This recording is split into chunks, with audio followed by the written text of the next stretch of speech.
Lo que estamos nosotros en definitiva planteando es diseñar un sistema de adquisición de datos.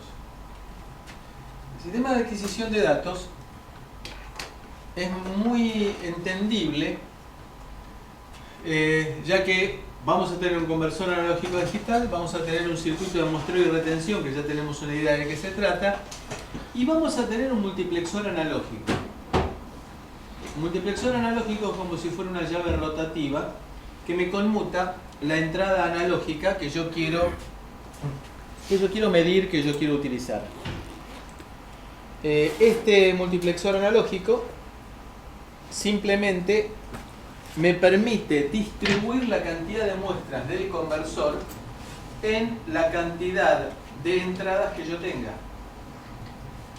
Vale decir que el mismo conversor analógico a digital va a poder muestrear o bien una sola señal o bien un conjunto de 5 señales, pero si yo tengo que ese conversor analógico a digital me permite manejar 400 kilomuestras por segundo, por ejemplo, esas 400 kilomuestras por segundo las voy a tener que repartir entre la cantidad de entradas que yo tenga. Si tengo una sola entrada, esas 400 kilomuestras por segundo van a ser utilizadas por esa única entrada. Si yo tengo 5 entradas, esas 400 kilomuestras por segundo se repartirán entre las 5 entradas, entonces me quedarán 80 kilomuestras por cada una de las entradas. Es simplemente un multiplexor analógico.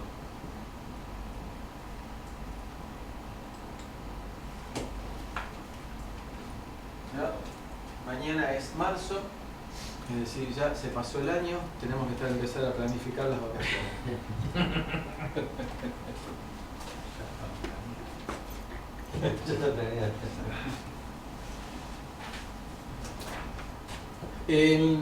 Tenemos en cada entrada analógica lo que llamamos el circuito de acondicionamiento de señal.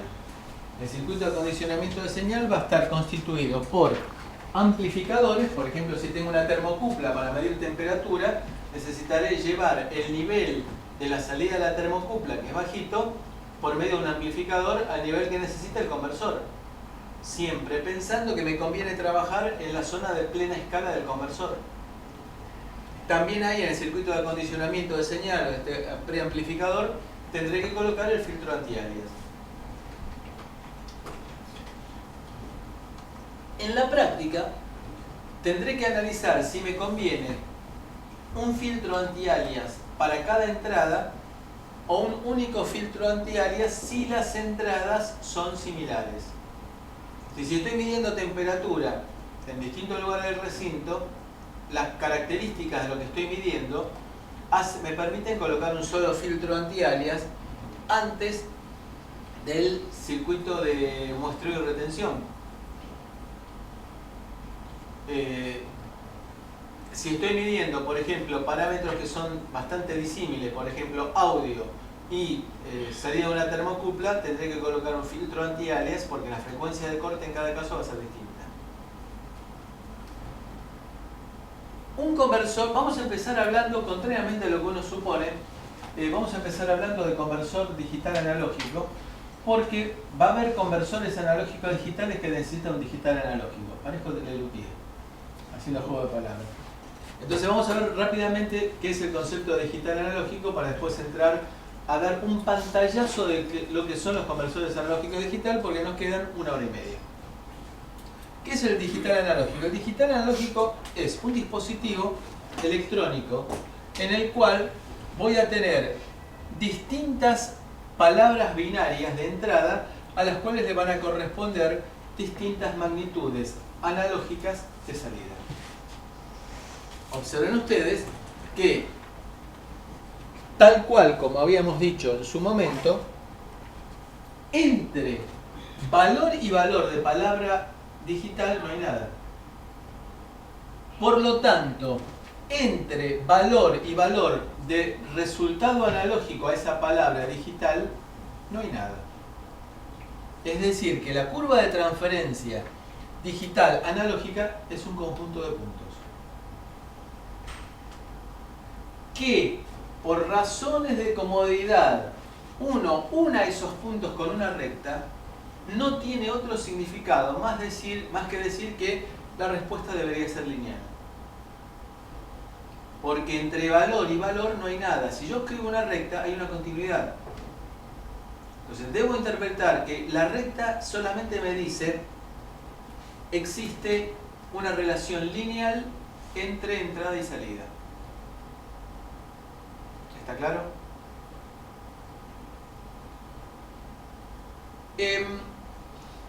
Vamos a ver nosotros, que la demostración es bastante sencilla, que la tensión de salida va a ser la relación entre la palabra binaria, dicha en n, dividido 2 a la n chica, donde n chica es la cantidad de bits. Entonces, supongamos que en este ejemplo, que cumple la idea de ser solamente didáctico, no voy a hacer nunca un conversor de 3 bits, n chica es 3, es decir, 2 al cubo es 8. Entonces la palabra binaria que yo voy a representar corresponde al valor que quiero llevar a analógico. Me pierdo ahí, n que sería ¿N chica o n grande? la grande. La grande es el valor que yo quiero llevar a analógico. Por ejemplo, supongamos 1,01, 5. Sí. Entonces significaría que la tensión de salida sería 5 octavos de la tensión de referencia. ¿Qué es la tensión de referencia? Es una tensión estable en el tiempo y con la temperatura. Hoy en día ya está incorporada adentro de nuestro microcontrolador. Hoy en día está incorporada dentro del conversor analógico digital en general, o digital analógico.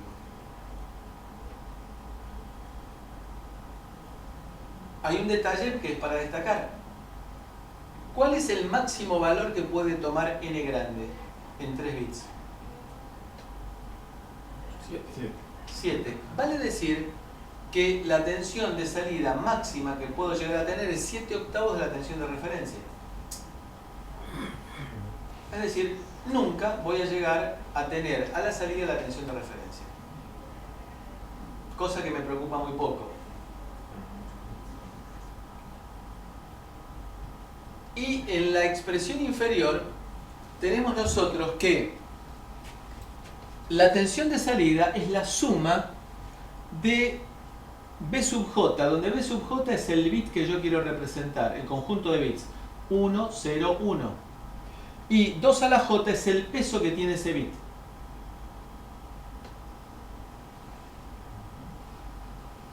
Es decir, tomaré el ejemplo de 1, 0, 1.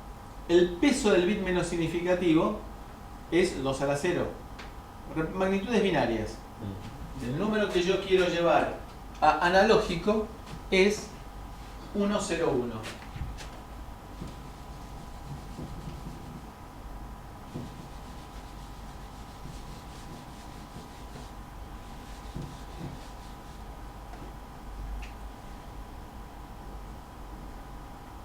El peso del bit menos significativo es 2 a la 0.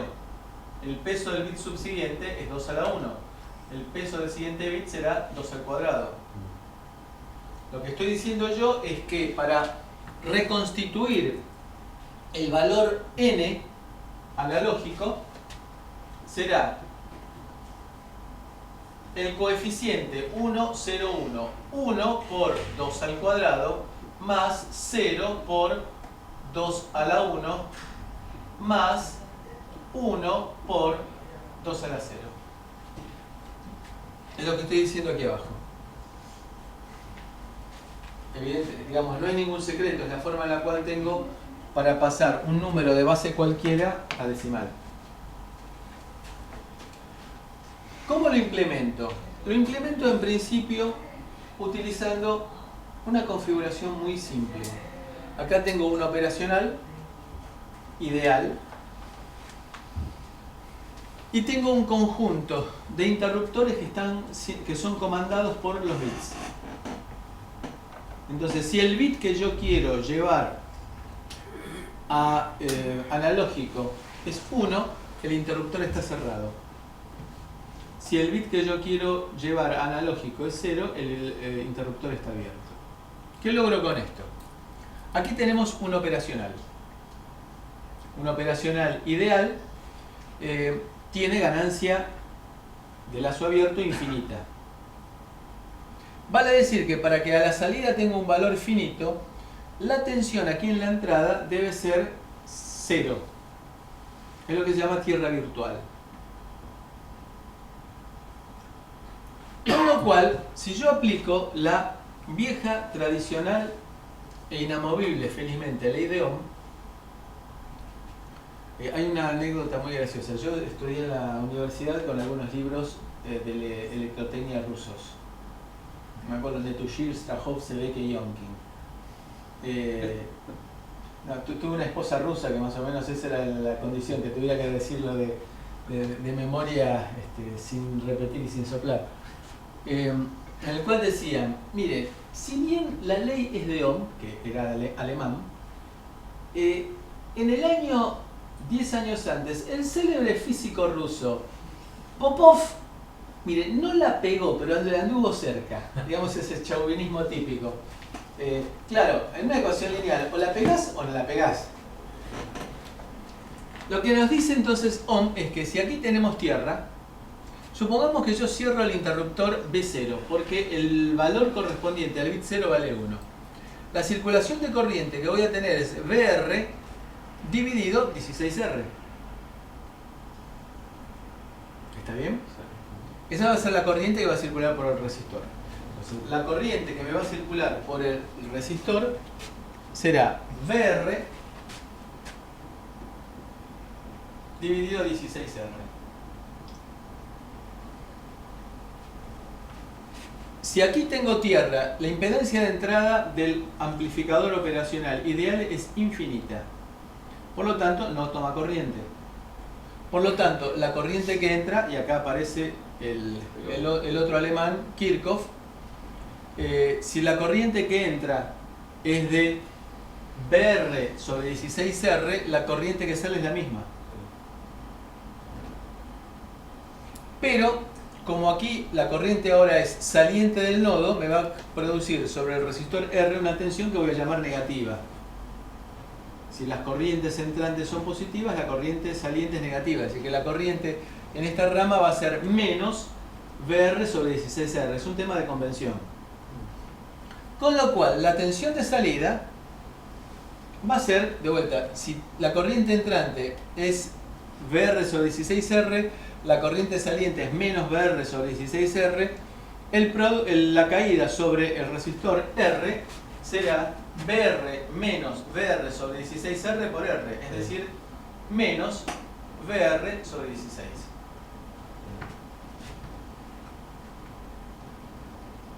Es decir, que al cerrar el interruptor correspondiente al bit menos significativo, estoy teniendo a la salida una tensión que corresponde a la tensión de referencia dividida 16. Supongamos que ahora abro todos los demás y cierro solamente el interruptor B1. ¿Cuánto va a valer la tensión de salida? 8. Es decir, para el segundo caso, la tensión de salida será menos VR sobre 8. Y para el siguiente, menos VR sobre 4. Y menos VR sobre 2. ¿Qué pasa si cierro todos los interruptores? Es un sumador.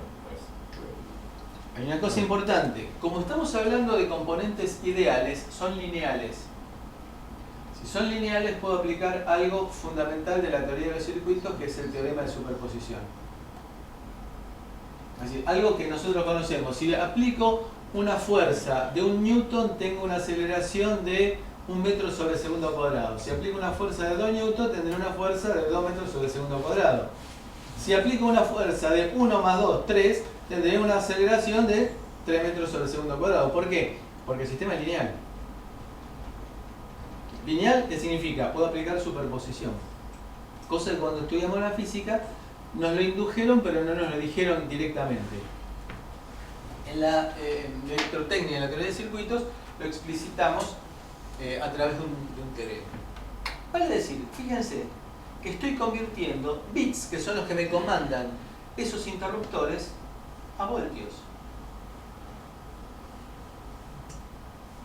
Si cierro varios interruptores, me va a producir la suma de las tensiones que me produciría cada uno de esos. Es decir, que estoy convirtiendo bits. Lo único que tienen que hacer esos bits es comandarme una llave, cosa que puedo hacer de una forma bastante sencilla. Manejar llaves analógicas es algo bastante sencillo.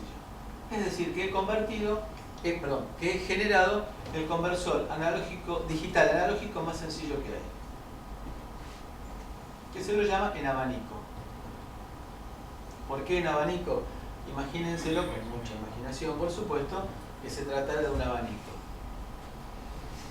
Hay que tener mucha imaginación.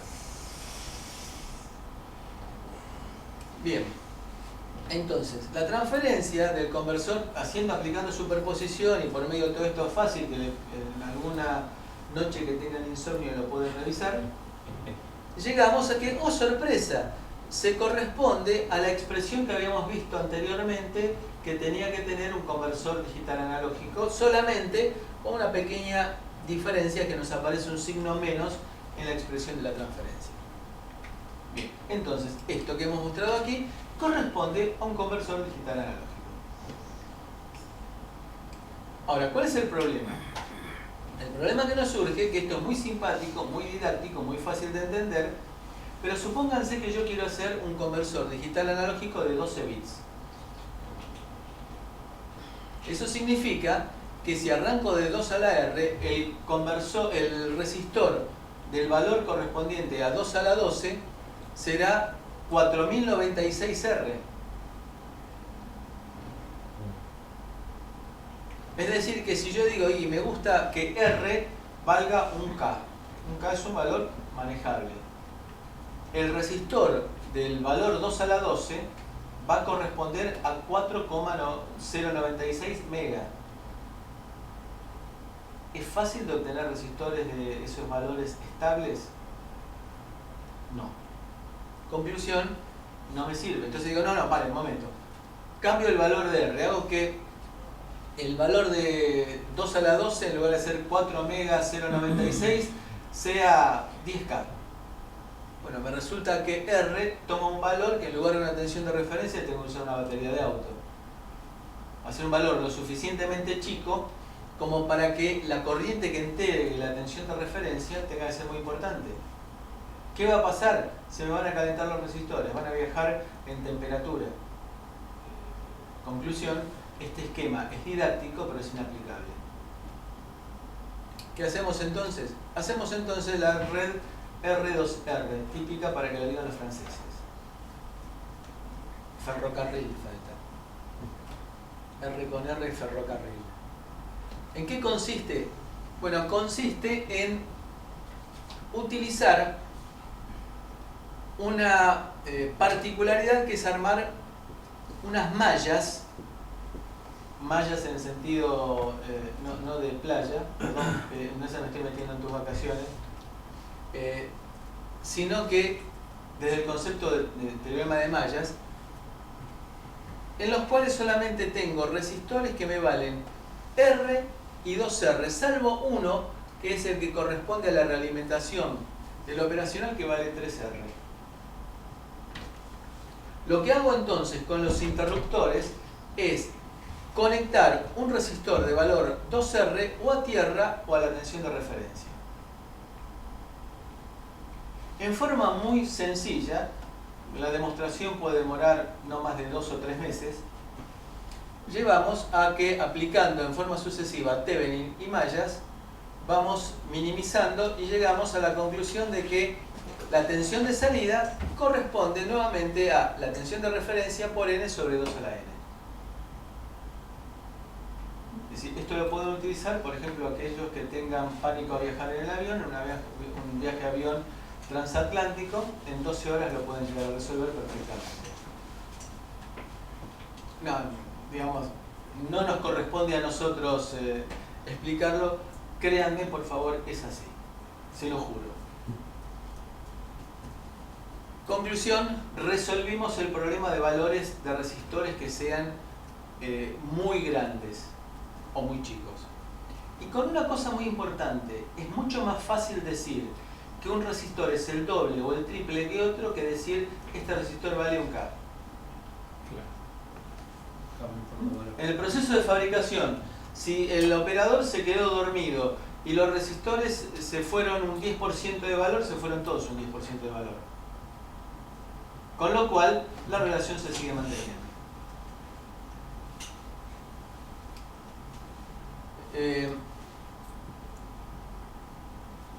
Vimos entonces un conjunto de un par de conversores que utilizan resistores para hacer conversión digital analógica.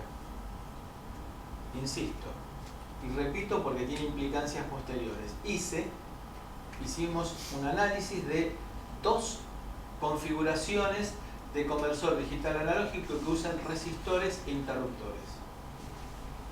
Vamos a ver ahora otra alternativa que no utiliza resistores ni interruptores, que es lo que se llama modulación de ancho de pulso. Sabemos por serie de Fourier que nosotros podemos descomponer una señal, como en este caso rectangular, en la suma de una componente continua más un conjunto de armónicas. La componente continua es lo que se llama habitualmente el valor medio.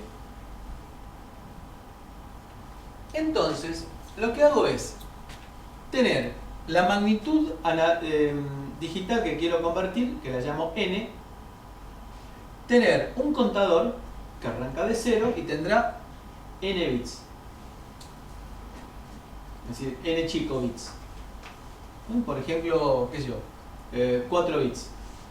Entonces, con 4 bits tengo un comparador que me dice en qué momento el contador alcanza a la magnitud digital que quiero llevar a analógica.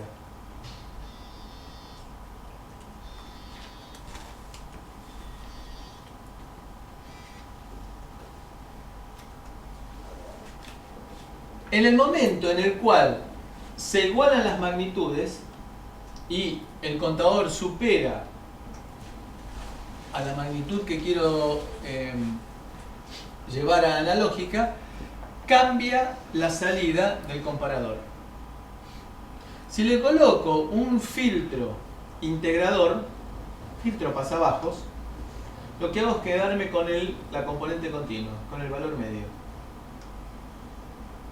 Observen ustedes que cuanto menor sea el valor de n, antes va a cambiar la salida. Con lo cual el valor medio va a ser más chico. Es decir, el valor medio es el área. Entonces, cuanto más chico sea el valor de n grande, antes va a cambiar la salida y por lo tanto el valor medio va a ser más chico. Y es lineal. Cuanto más grande sea el valor de n, más tarde se va a producir el cambio y por lo tanto el valor medio va a ser más grande. Conclusión, este es un conversor digital analógico que no utiliza resistores y que no utiliza interruptores. ¿Está bien?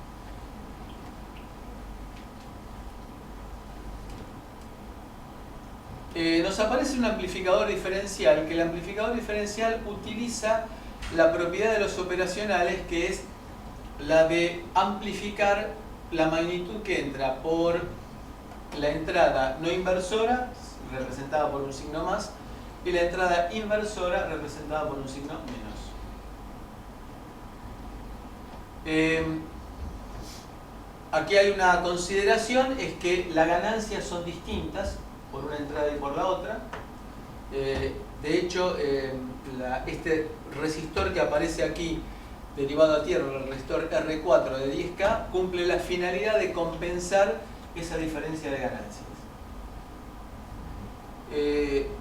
La salida es la resta de está vinculada con la diferencia de las tensiones de entrada, es decir, sería V1 menos V2 la salida.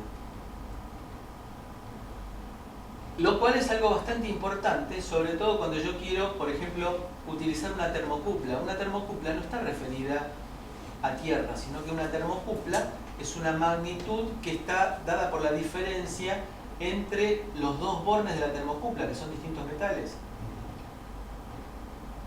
Con lo cual ahí tengo que utilizar un amplificador diferencial para obtener la amplificación de la diferencia de esas dos entradas.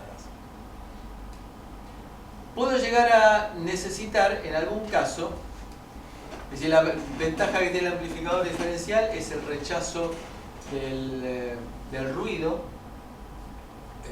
de modo común, con lo cual si hay ruido, el ruido se induce sobre ambas entradas pero con signo opuesto. Es decir, que el ruido se cancela y por lo tanto somos mucho más inmunes al ruido cuando utilizamos esta configuración diferencial.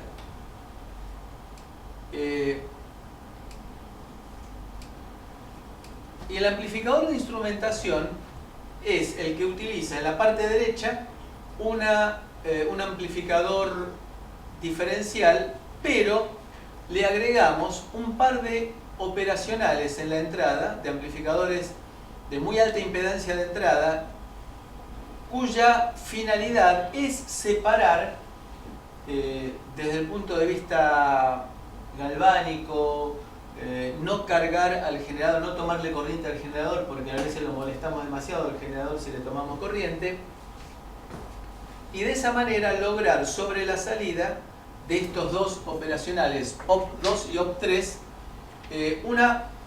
simplemente una réplica de la tensión de entrada, pero estamos aislando el operacional de los generadores. Esto es bueno, es útil cuando tengo que los generadores tienen alta impedancia, es decir, que si le tomo corriente lo desconfiguro. Un caso típico es, por ejemplo, en los pHímetros, que utilizan electrodos que son electrodos de alta impedancia. Entonces yo no le puedo poner un operacional común porque toma corriente, y al tener tomar corriente sobre un generador de alta impedancia, le cambia las condiciones de operación y le estoy introduciendo un error en la medición. Estos amplificadores de instrumentación vienen todos en un solo encapsulado y me dicen tiene una impedancia de entrada de la gran 7 y tiene una ganancia de modo diferencial de tantos dB.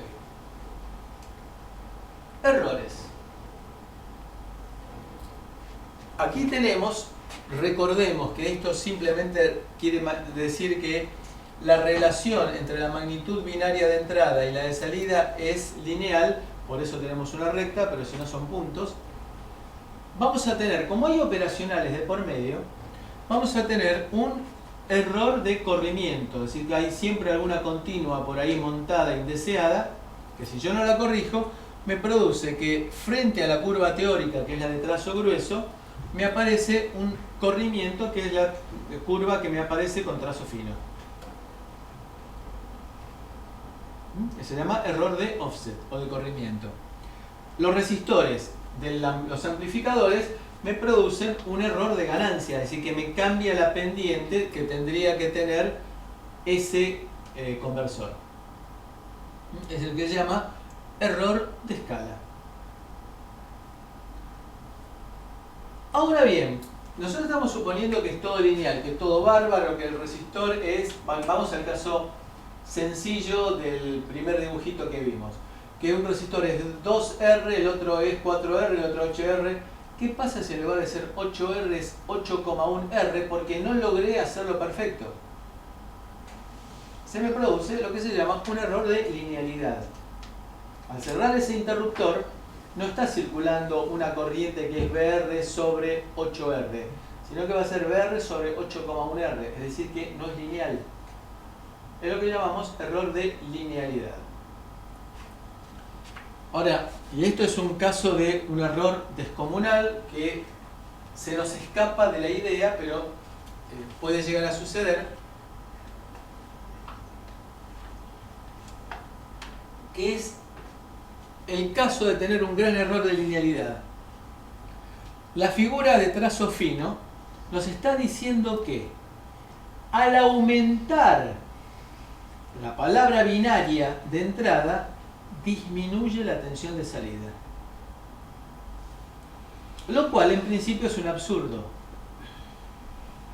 Pero lo que estamos diciendo es qué pasa si estoy teniendo que en lugar de ser el resistor, en lugar de ser 2R es 2,1R, en lugar de ser 4R es 4,4R, y el otro resulta que es, en lugar de ser 4,4R, es un valor, en lugar de ser 8R, es un valor que sería 7 y pico de R. Entonces, se puede llegar al caso extremo que el que tenía que valer 4R me valga 6,2R y el que tenía que valer 8R me valga 5,8R. Es un error que nos pinta como absurdo, pero tenemos que imaginarlo por las consecuencias que nos va a traer en un ratito. Es lo que llamamos una gran alinealidad o una linealidad diferencial muy grande. ¿Quedó claro? Sí, nosotros idealizamos todo para el análisis. Ahora, cuando nos encontramos con la vida real, vemos que las cosas son un poquito más complicadas. Vamos a hablar ahora de los conversores analógico a digital. Hemos dado un barniz de digital analógico. Vamos a dedicarle el doble de tiempo. Una pregunta, ¿y esos errores cómo los corregí? Problema tuyo. Problema tuyo, por eso vos cuando elegís el conversor tenés que fijarte qué error tiene.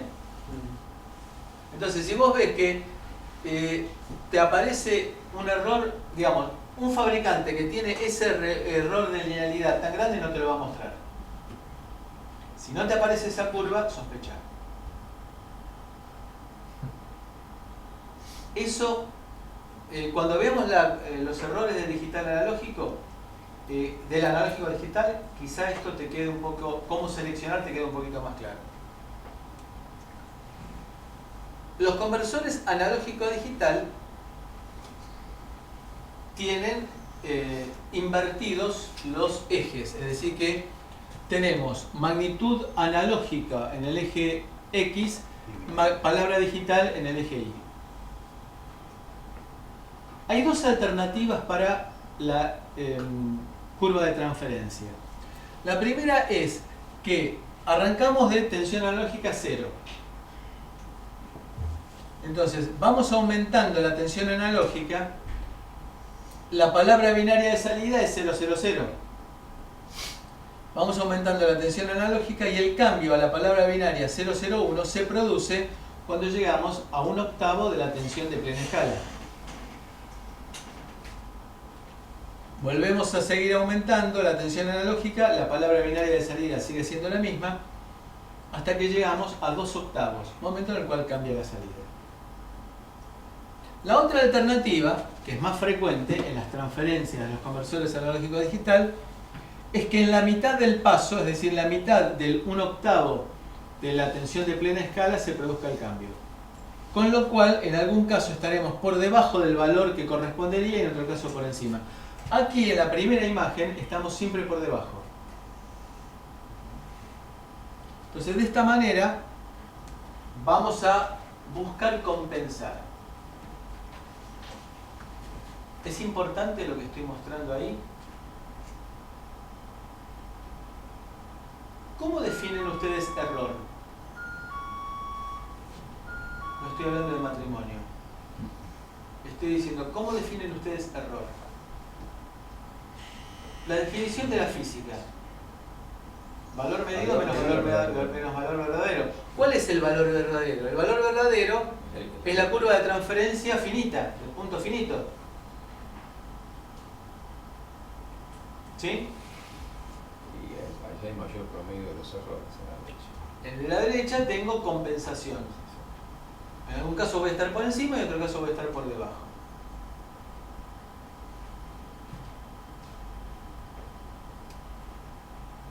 Acá tenemos entonces que el error de salida para el caso de la derecha es en el de un comerciante honesto, en el cual redondea cuando uno va a comprar, a veces por arriba y a veces por abajo. El de la izquierda es el del supermercado chino.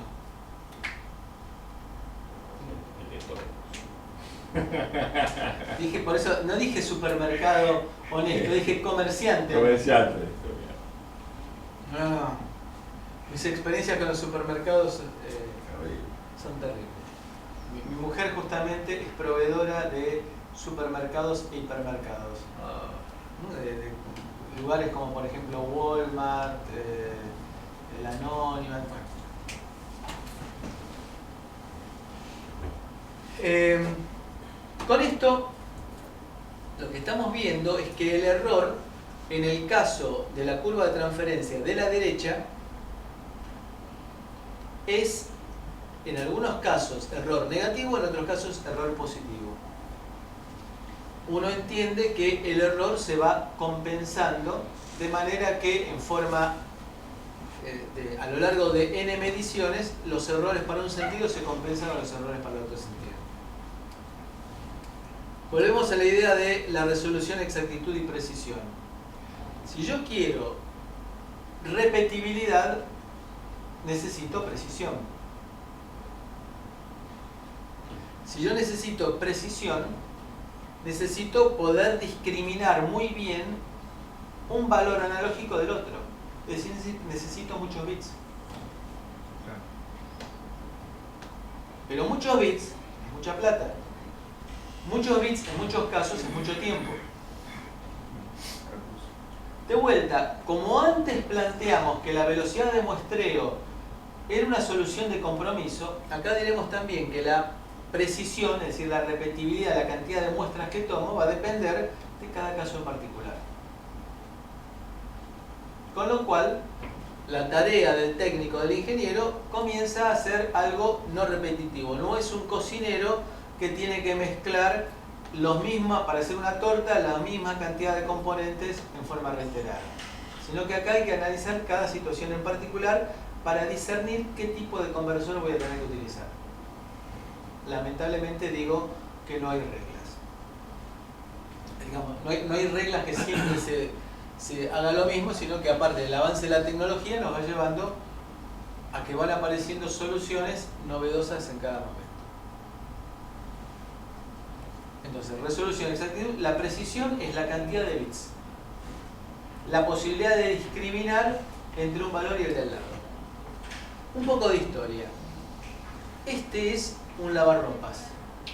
Fue el primer conversor analógico a digital que hubo en forma comercial, hecho con válvulas de vacío. Este es de Analog Devices. Está en el museo que tiene Analog Devices, creo que es en Massachusetts. Fíjense, 11 bits y 50 kilomuestras por segundo. Nada mal para 1954, ¿no? Nada mal. Pero al costado está la subusina que lo alimentaba, más o menos. Pero la tecnología, sí, la tecnología evolucionó, entonces nos empezó a aparecer, fíjense, esto es del año 60 y pico, más o menos, 70, en el cual teníamos un conversor de analógico a digital de 12 bits con 10 microsegundos. SAR significa aproximaciones sucesivas, y era una plaqueta en la cual se ve del tamaño de una mano. Sí, el tiempo es poco, son 16 años. Posteriormente, perdón, y hay un detalle, el precio. $800. $800 de esa época, exactamente.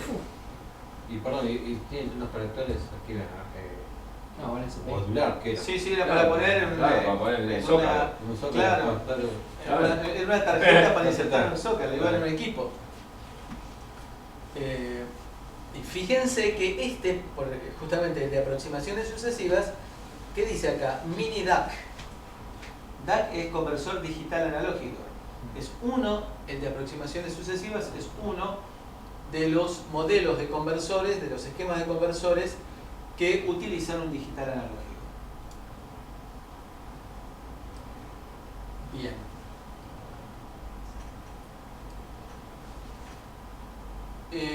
Hoy en día, este conversor en particular, este conversor, es el que tiene, por ejemplo, un Cortex M3 adentro. 12 bits con 400 kilomuestras por segundo, es decir, 2,5 microsegundos de resolución. Ya no es siquiera un chip, sino que es una gotita adentro de un chip. El chip cuesta, número redondo, $10. Es decir, que el conversor que está ahí adentro costará 50 centavos, frente a $800.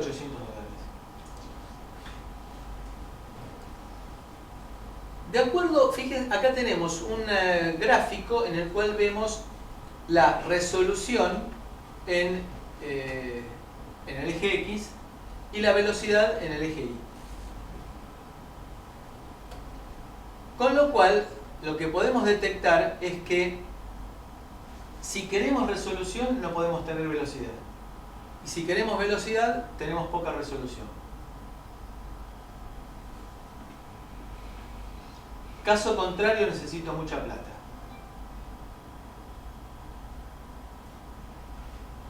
Hay un rango, vamos a ver distintos tipos de conversores. Vamos a hacer hincapié en 2 o 3 y vamos a mencionar algún cuarto, por razones de urgencia.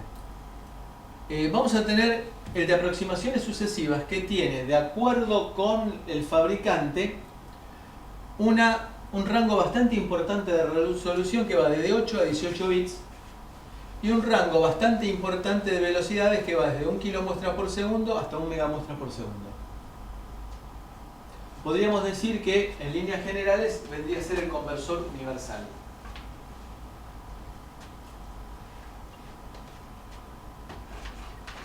Con un poquito más de velocidad tenemos el pipeline con menos resolución.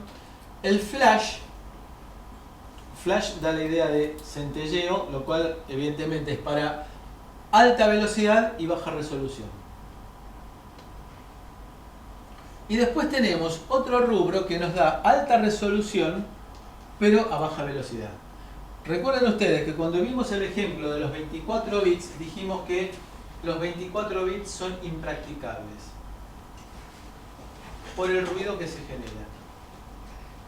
Una pregunta, ¿qué aplicación, por ejemplo, tenés para el flash? Video. Si todo lo que hoy, por ejemplo, significa un partido de fútbol. Sí. ¿Sí? Cuando te muestran que el jugador estaba, el telebeam, que te muestran si el jugador estaba adelantado o no, que hacen, digitalizan la imagen y una vez que la tienen digitalizada le ponen florcitos, moñitos, te tiran una línea, te lo muestran en perspectiva, te muestran cómo fue la trayectoria del jugador. Para eso se usa. Ahí necesitas muy buena resolución. Si uno, sobre todo los que peinamos canas o no peinamos, recordamos lo que fue el Mundial 78, que fue la aparición de la televisión color y fue la aparición de la imagen detenida en los partidos de fútbol. En el momento en el cual pasaba la imagen detenida, veíamos que había cambio de color. Porque frente a la realidad tecnológica actual, en aquel momento era hablar de digitalización, era toda una proeza. Entonces se aceptaba que por la baja resolución que tenía hubiera pérdida de color. ¿Está bien? Tenemos entonces casos bien paradigmáticos. Flash para alta velocidad, delta sigma para, o sigma delta, cualquiera de las dos designaciones son equivalentes, depende de cada fabricante. Delta sigma es para alta resolución y baja velocidad, por ejemplo, balanzas. Es decir, todas las balanzas, cuando uno va al supermercado o al chino o a comprarle comida para los perros, la balanza que se usa un sigma delta dentro. Es de bajo costo, de baja velocidad, pero tiene una muy buena resolución. ¿Sí? Porque piensen ustedes que podemos medir 10 gramos en 5 kilos, 10 kilos. Es una buena resolución. Y flash está reservado para video. ¿Alguna pregunta?